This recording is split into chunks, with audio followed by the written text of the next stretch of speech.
Bem, boa tarde a todos. Eu gostaria inicialmente de cumprimentar o presidente da OAB, Dr. Marcos Vinícius, pela iniciativa de realizar esse evento, que eu acho que é de extrema importância, não só para nós reafirmarmos a importância dessas três leis, a Lei de Responsabilidade Fiscal, a Lei Complementar 131 e a Lei de Acesso à Informação, como também do controle social. Então, felicito ao presidente Marcos Vinícius, em nome de quem cumprimento também os demais integrantes que ainda restam na mesa, por essa iniciativa e também pelas providências que ele já começa a adotar.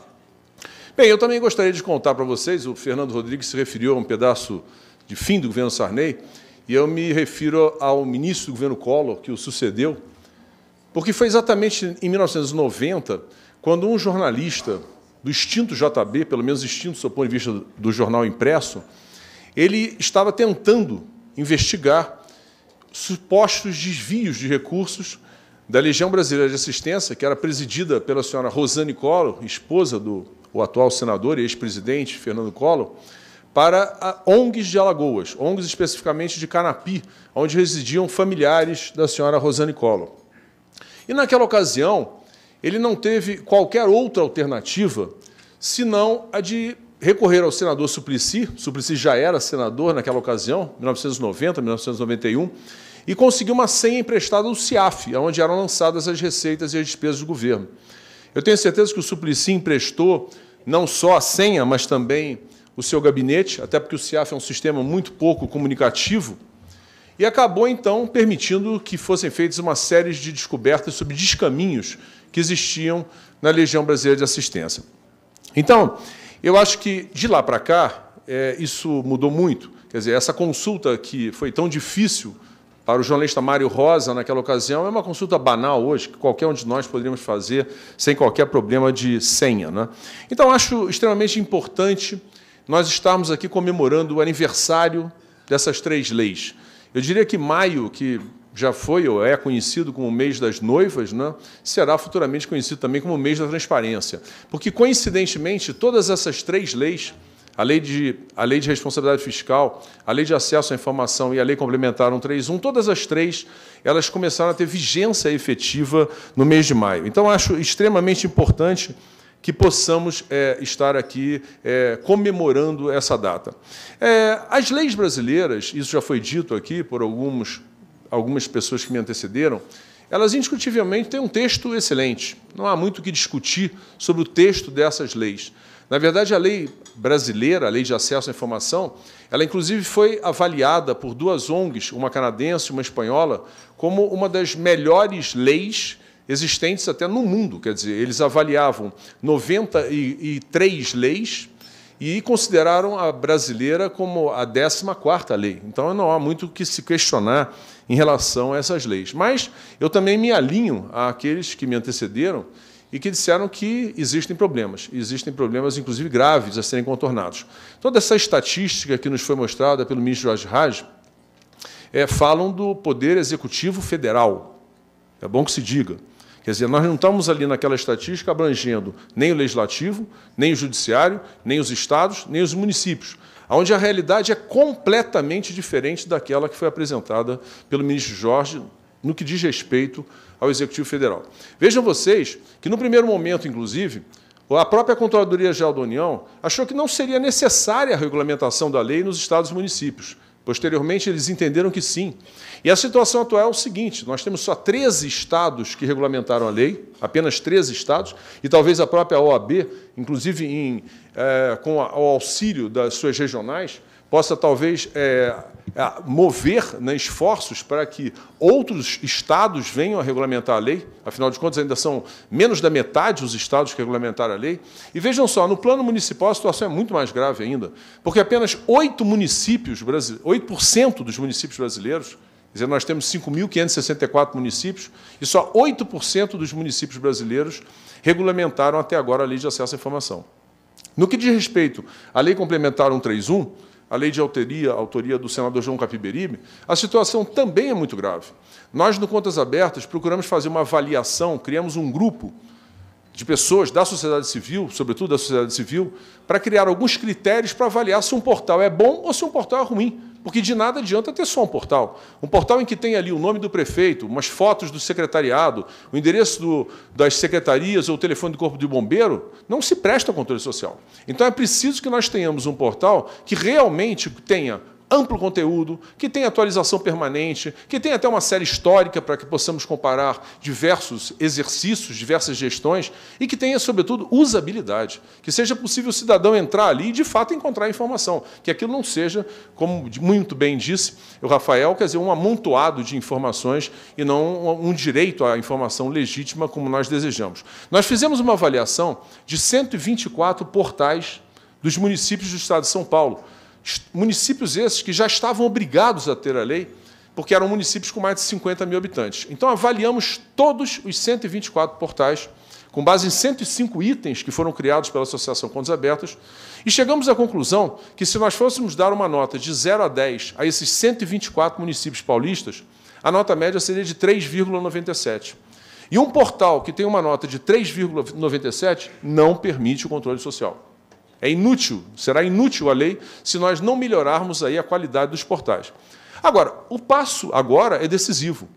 Exatamente daqui a pouco mais de alguns dias, né, talvez 5 dias, nós vamos ter que constatar se, afinal de contas, 4.958 municípios brasileiros realmente colocaram os seus portais na internet. São quase 5 mil municípios, 4.958 municípios. E eu imagino que a dificuldade que esses municípios terão serão enormes. Até porque, com certeza, os prefeitos atuais vão alegar que a culpa era do antecessor, porque a lei dava um prazo de 4 anos e o antecessor não se preparou. Então, eu imagino que haverão dificuldades para que esses municípios consigam efetivamente implantar a lei. Então, acho que é extremamente importante que a OAB possa participar e até, quem sabe, capitanear esse movimento, para que nós tenhamos realmente uma expressiva quantidade de municípios que venham a aderir a essa última fase, mas talvez a fase mais importante, sem dúvida nenhuma, é a fase mais importante do seu ponto de vista quantitativo, né, dos municípios que vão aderir à lei. Bem, apesar das dificuldades, vamos então reconhecer aqui alguns benefícios da lei, isso é indiscutível. Foi através da Lei de Acesso à Informação, por exemplo, que nós descobrimos, agora, o senador Capiberibe, inclusive, deve ter visto essas notícias, e com certeza o viu com pesar, por tudo que eu conheço do senador. Foi através da Lei de Acesso à Informação que nós descobrimos, por exemplo, que o Senado tem uma equipe, né, de 7 garçons que atende aos senadores, alguns ali servindo no plenário, outros ali atrás no cafezinho, que ganham, em média, entre R$ 7.300 e R$ 14.600 por mês. Por mês. Isso é a gratificação dos garçons que servem o cafezinho no Senado. Foi a Lei de Acesso à Informação que nos permitiu obter essa informação. Foi também a Lei de Acesso à Informação, ainda falando sobre o Senado, que nos permitiu constatar que existe um mordomo, o Senado não gosta de chamar de mordomo, chama de um administrador da residência, mas que ganha entre 14 e 20 mil reais para poder administrar, para usar a expressão que o Senado gosta de utilizar, a residência funcional onde mora o presidente da casa, o senhor Renan Calheiros. Então, esse mordomo, ou esse administrador, para ser fiel ao que o Senado gosta de utilizar, ele recebeu, agora, no mês de março passado, ele recebeu uma remuneração, já com os descontos, de R$ 19.900. O administrador da residência funcional do senhor Renan Calheiros ganhou mais do que o líquido da presidência da presidente Dilma. Então, vejam vocês. Também foi através da Lei de Acesso à Informação que nós vimos que existem 9 funcionários no Senado, que são os chamados auxiliares de check-in, que são aqueles funcionários que são encarregados de providenciar viagens dos deputados, dos senadores, nesse caso, também existe isso na Câmara, mas são encarregados de providenciar as viagens, marcar check-in. Meu Deus do céu, qualquer um faz isso hoje em dia até pela internet, faz pelo telefone, mas existem 9 funcionários que carregam as malas e providenciam as viagens, não só dos senadores, mas também daquelas pessoas que vêm a convite do Senado para participar das comissões. Então, eu acho que isso é um absurdo. E eu acho o seguinte, quando esses absurdos vêm à tona, vejo ali também a Ana D'Angelo, que também levantou um fato interessante recentemente, porque nós vimos que o Ministério das Relações Exteriores, por exemplo, estava classificando como locação de imóveis, né, na verdade, não os imóveis que ele aluga para as embaixadas no exterior, mas os imóveis que eles alugam para diversos funcionários da embaixada no exterior, inclusive sem critérios, como bem constatou a Ana D'Angelo. Quer dizer, constatou que, dependendo do interesse em agradar aquele ou outro funcionário, as moradias eram melhores, eram piores, enfim, sem qualquer critério para essa alocação de imóveis no exterior, que, aliás, é o órgão que mais gasta em todos os órgãos da administração federal com alocação de imóveis. Isso também veio via Lei de Acesso à Informação. Então, eu acho que nós temos inúmeros fatos importantes a comemorar, mas temos fatos muito graves também a enfrentar. Por exemplo, nós estamos falando aqui do problema do judiciário, cumprir mais ou menos a lei. O que nós podemos dizer se até hoje o Supremo Tribunal Federal não regulamentou a lei? Nós estamos aqui com 1 ano de vigência da lei e o Supremo Tribunal Federal não regulamentou a lei. O que vamos esperar dos legislativos estaduais ou municipais se o próprio Supremo Tribunal Federal não regulamentou a lei? Quer dizer, então, talvez a gente possa, por meio da OAB, também, de certa forma, levar ao conhecimento dos ministros do Supremo que o fato deles regulamentarem a lei é importante não só pelo Supremo em si, mas até como um exemplo que precisa ser dado para os judiciários do país afora, seja, inclusive, nos governos estaduais ou nos municipais. Então, eu acho que nós temos realmente muito que ainda lutar para que a cultura do secreto, para que a cultura do sigiloso seja realmente banida da administração pública. É um longo caminho a percorrer. Para finalizar, eu espero, né, que nós, no próximo ano, possamos estar aqui novamente, e quem sabe agora com essas facilidades que o presidente Marcos Vinícius cria, inclusive por meio dessa comissão, quem sabe nós possamos estar mais presentes aqui com frequência, né? Quem sabe nós, então, poderemos, no próximo ano, comemorar que o acesso à informação é, de fato, um direito essencial do cidadão.